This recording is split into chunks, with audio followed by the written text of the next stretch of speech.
last clay project. So our last clay project is going to be a gargoyle, a three-dimensional sculpture in the round in which we're going to apply all of our techniques that we've learned from our coils to our slabs, and then we're going to learn some sculpting techniques that you need to know.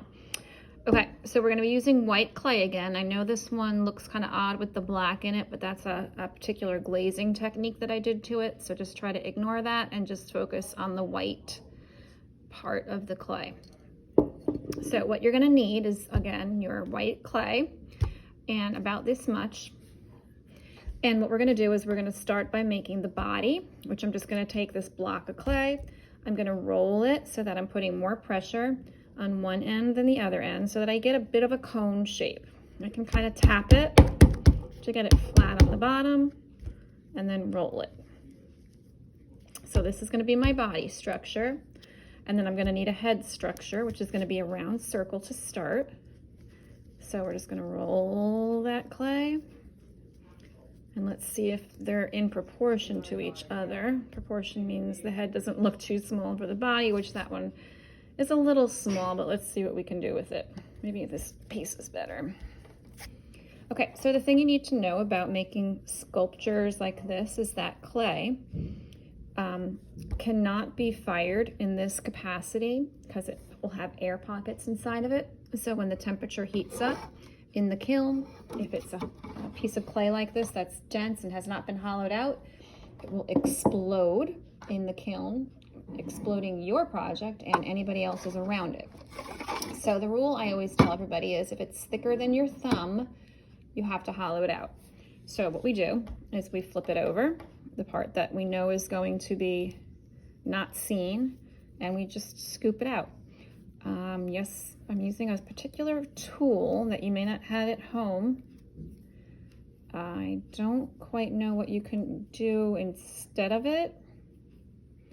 For those of you that are working at home, you may be able to pick up something like this in a craft store or online. I am willing to sign some out for my e-learners if they need to come pick them up. I know some people are picking up clay, and I can sign out some clay tools as well. So now I'm going to be doing the same thing to the body of my sculpture, so that I'm going to have a bottom that's cleaned out and a head that's cleaned out.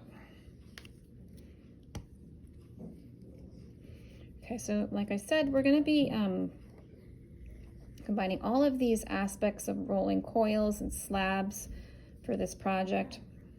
And you're going to get to be creative first and come up with your own idea. It does have to be a gargoyle-ish monster, but other than that, you guys can feel free to come up with your own monster. Okay, so my body is now hollow, nice big tunnel all the way through, and I'm going to attach the head. So I'm going to get my cone in the position that I want it to be. I don't want it to be straight up and down. I want him to be leaning because he's going to be kind of lurching. Sorry about that. He's going to be lurching that way, so I'm going to have his head kind of pointing that way. I'm going to just put some slip on that just to make sure it gets connected really well. Yeah, let's go ahead and attach those two. So I'm going to take my finger and just blend those together. Sometimes it helps, to put your hand in there and help support it.